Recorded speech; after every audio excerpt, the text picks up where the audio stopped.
السلام عليكم ورحمة الله وبركاته. بلشدا شرفت مدن ee ku xidhan Channel Maal soo dhawaada. Waxaanu maanta bilaabi doonaa taxanaha aan idin kala daahay ee aan ka sameynayo dhiganaha kun habeen iyo habeen. Haddii ay tahay markii koowaad ee channelkan soo booqanayso, fadlan subscribe ka taabo, like tana saar, gambareelkana daaro si ay kuu soo gaaraan muuqaaladeeda cusub. Anigana ay dhiirigelin igu noqoto. Iminkana daawasho waan.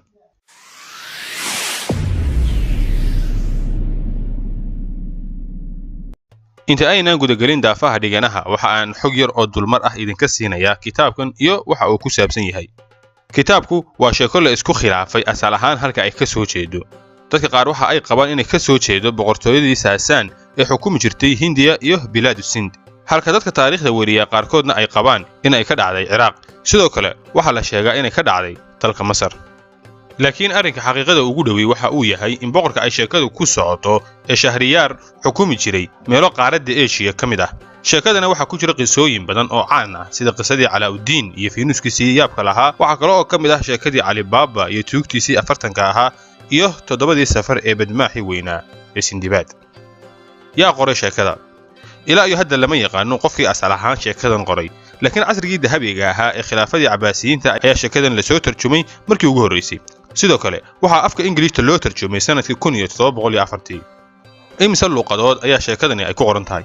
ma jirto luqad caalami ah oo aysan sheekadani ku qornayn, waana sheekada lagu akhriska badan yahay adduunka. waxayna ku turjuman tahay luqado badan oo ay ka mid yihiin Carabiga, Ingiliishta, Talyaaniga, Faransiis, Greek, Spanish, Portugal, Germany, Sweden, Denmark, Russian, Scotland, Poland iyo Hungary. sidoo kale waxa laga sameeyay filimaan iyo musalsalo caan ah. marunba sheekada kun habeen iyo habeen waxa xaqiiqo ah inuu jiray boqor Shahriyaar la oran jiray iyo xaaskiisa oo la oran jiray Shahrazad. laakiin waxa la isku khilaafay in sheekooyinka meesha ku qoran oo ay ka sheekeynayso Shahrazad in ay run yihiin iyo in kale. waxay sabab badan tahay inay qaarkood yihiin sheekooyin khayaali ah oo hab aad u macaan oo si farshaxan leh loo qoray ay ku jiraan, sida sheekadii Ali Baba iyo sheekadii badmaaxi weynaa ee Sindibaad, iyo sidoo kale sheekadii Xamaaliga iyo gabadhii. waqti intee leeg ayay soconaysaa? sheekadu waa mid aad iyo aad u dheer, waana mid ka mid ah sheekooyinka ugu dhaadheer ee adduunka la qoray. gabadha sheekada warinaysa ee Shahrazadna waxa ay ku qaadanaysaa inay dhammayso kun habeen iyo habeen, inkasta oo buugaagta qaar lagu soo koobay ilaa 200 oo habeen.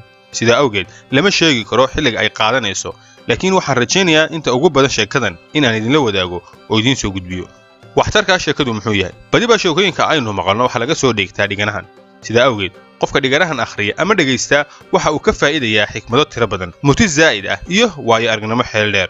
ruuxa sheekooyinkan weeleeya waxa uu noqonayaa sheekayahan dadku afkiisa ay eegaan. waxa uu noqonayaa dhacdo kasta uu soo istaago qof haya tusaale u dhow ama maahmaah la mid ah ama sheeko hadda ka hor dhacday oo arrintaa la jaal ahayd. waxaan idiin ballan qaadayaa inta taxanahani socdo in aydan marnaba sheekadan ka caajisaynin.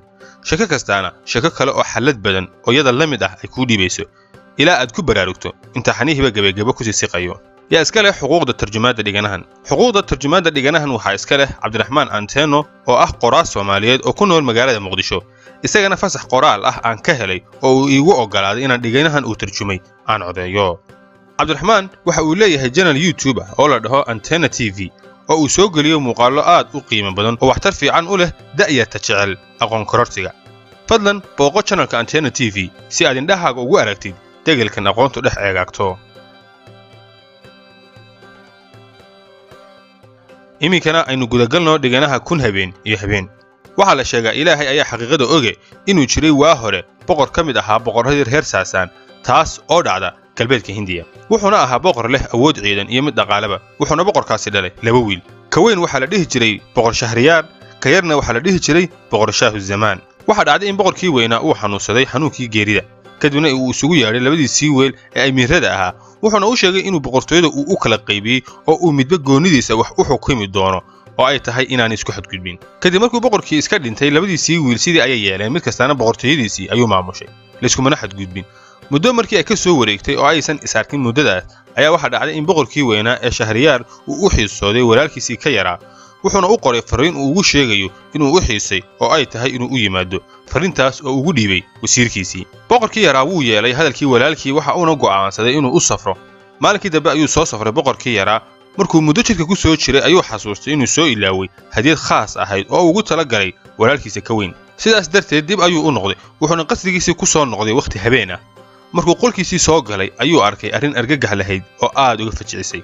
wuxuu arkay xaaskiisii oo addoon madoobi sariirta la saaran yahay. boqor shaahu zamaan markuu arrinkaa arkay adduunkii oo dhan ayaa la madoobaaday. wuxuuna is yidhi haddiiba gabadhan falkan ay ku kacday adigoo aan weli beledka toos uga wada bixin maxay samayn lahayd haddii aad maalmo sii maqnaan lahayd. markaas ayuu go'aansaday inuu labadoodaba ka takhalluso. inta uu labadoodiba soo qabtay ayuu kurta ka jaray. kadib boqorkii isagoo aad u murugaysan ayuu soo ambabaxay oo uuna soo aaday dhankii walaalkii iyo boqortooyadiisii. markii uu u yimi boqor Shahriyaar aad ayuu ugu farxay imaanshaha walaalkiisa ka yar si fiican oo aad iyo aad u qiimo badanna uu u soo dhaweeyay. laakiin waxa uu dareemay in walaalkiisa yiri uu murugaysan yahay. markaas ayuu u qaatay inuu walaalkii la murugaysan yahay maadaama uu ka soo fogaaday dhulkiisii iyo boqortooyadiisii. kadib boqorkii weynaa waxa uu diyaariyay gaadiid iyo ciidan ilaalo ah oo ugu tala galay inay ugaarsi iyo tamashle u raacaan, isaga oo uga dan lahaa inuu kaga farxiyo walaalkiisa yar murugadana kaga biiyo. maalintii la bixi lahaa ayuu boqorkii yaraa ka cudud daartay inuu baxo. kadib boqorkii weynaa iyo kooxdiisii kaligood ay ugaarsi tageen. boqorkii yaraa isaga oo qolkiisii ku jira aadna u murugaysan ayuu daaqada qolkiisa oo xigtay dhinaca beerta qasriga sanqadh ka maqlay. markaas ayuu dhinacii sanqadhu ka baxaysay uu eegay. wuxuu arkay arrin ka yaabisay tii haysatana ilowsiisay. waxaa beerta qasriga soo gashay dumaashadiisa oo ahayd xaaska walaalkiisa ka weyn oo addoon madoobi gacanta haysto iyada iyo 20 jaariyadood. 20ka jaariyadood mid kasta oo ka midina addoon kale gacanta haysto. halkii ayaana tumasho la galay. markaas ayuu boqorkii yaraa ee Shaah Zamaan isiri wallee dhibkii ku haystay waxa ka daran kan walaalka maanta haysta. waxa uu go'aansaday inuu iska ilaawo murugadii haysatay. markuu soo laabtay boqor Shahriyaar waxa uu dareemay isbeddelka ka muuqda walaalkiisa boqor Shaahu Zamaan. waxa uu go'aansaday inuu weydiiyo. markii dambe ayuu weydiiyay wuxuuna ku yiri walaalow halkan markaad imanaysay waxa ka muuqatay murugo iyo tiiraanyo badan, laakiin hadda caadi ayaa tahay. waxa aad ii sheegtaa waxa markii hore murugada kugu keenay iyo waxa murugada ka qaadayba. waxa uu ku jawaabay boqorkii yaraa waan kuu sheegay waxa murugada iga keenay laakiin kuma sheegayo waxa murugada iga qaaday. markaas ayuu boqorkii weynaa yiri waayahay bal ii sheeg waxa murugada kuu keenay. markaas ayuu uga sheekay arrintii uu kala kulmay xaaskiisa iyo addoonkii asariirta la saarnaydba. boqor Shahriyaar ayaa yiri ilaa waa inaad ii sheegtaa waxa kurbadaas sida u weyn ka qaaday. markuu ku adkeeyay ku celceliyay ayuu u sheegay wixii beerta qasriga ka dhacay. boqorkii weynaa arrinkii uu rumaysan waayay. markaas ayuu boqorkii yaraa ku yiri haddaad beenteeda u malaynayso dadka isugu wac oo ku dheh dalxiis iyo ugaarsi ayaanu aadinaa. marka la baxana inta aad soo dhuumato qolkayga soo gal adiga indhahaga ku arkaaye. boqor Shahriyaar sidii ayuu yeelay. kadibna waxa dhacday wuxuu arkay xaaskiisii iyo addoonkii iyo wixii uu walaalkii hore uga sheekeeyay. halkaas ayaynu ku soo koobaynaa xalqadeena maanta. inta xalqadaha kale ee taxanahan aynu ku kulmayno waxaan idinkaga tegayaa nabadgelyo.